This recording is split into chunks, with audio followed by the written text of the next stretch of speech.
Have you ever wondered how much land would be required if all of humanity were gathered in one place? No? Just me? Well, I guess that's why I'm the one with the YouTube channel. Now I know you're thinking, why on earth would we want to do that? But hold your horses. This isn't about moving everyone into a giant skyscraper in Manhattan or something. We're just playing a game of hypotheticals here, folks. Think about it. If we all lived in one place, imagine the line for the bathroom. It would be a nightmare, right? And let's not even get started on the noise. The snoring alone would be enough to keep the entire population awake. But on the bright side, you'd never be short of someone to borrow a cup of sugar from. So let's put on our thinking caps and delve into this question. It's not just about land, it's about space, resources, and infrastructure. Stick around to find out just how big our global house party would be. So, let's get into the nitty-gritty. We're going to need some numbers, and don't worry, I've brought my trusty calculator.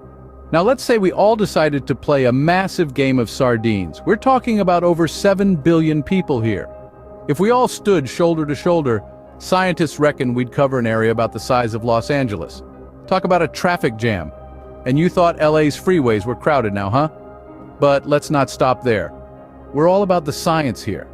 So let's think about this in 3 dimensions. If we all stood on each other's shoulders, we'd reach the moon and back over 20 times. Now I don't know about you, but I'd hate to be the poor soul at the bottom of that human tower. Now this is all well and good, but let's be real. We can't all just stand around doing the world's biggest mannequin challenge. We need space to live, to work, and to play. Scientists reckon that if we wanted to live like the average American, with our homes, offices, schools, and parks, we'd need about 133,000 square miles. That's roughly the size of Montana. Now, I don't know about you, but I'm not keen on moving to Montana anytime soon. But hey, maybe you're thinking, I don't need all that space. I'm a minimalist. Well, if we all lived like the average New Yorker, we'd still need about 17,000 square miles. That's about the size of New Hampshire. Still sounds pretty cozy to me. And there you have it, a city-sized human pretzel. But what if we wanted a little more personal space? Now, I don't know about you, but I like my personal space. So let's see how much land we'd need if everyone had a little room to breathe. Now, if we're talking about a small house, a yard, maybe a spot to park the car, we're looking at about 1,000 square feet per person. That's not even including room for roads, parks, and those pesky in-laws who always seem to show up unannounced. So, let's do some quick math.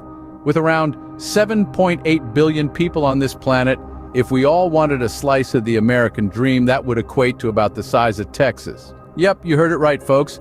If everyone had a small house and a yard, we'd need an area about the size of Texas. So, y'all ready to become cowboys and cowgirls? So, from a city-sized pretzel to a country-sized suburbia. Quite a jump, isn't it? So there you have it, folks. We've crunched the numbers, made the calculations, and all we got was a one-way ticket to Texas. Now, let's take a moment to digest that. If we were to have a worldwide party, we'd all be huddled together in the Lone Star State. That's right. Every single person on this earth, all 7,800 million of us, could fit in Texas with enough room to swing a cat, or a cowboy hat if you prefer. And mind you, we're not talking about a sardine can situation here. Each person would have about 100 square feet of personal space. That's bigger than some New York City apartments, I tell you. But what do you reckon? Ready to pack your bags for our global gathering, or do you prefer your own corner of the world? Let us know in the comments. If you enjoyed this video, show us some love by hitting the like button. And if you didn't enjoy this video, well, show us some love by, you guessed it, hitting that like button anyway. So in the end, it all leads to that like button. Thanks, folks.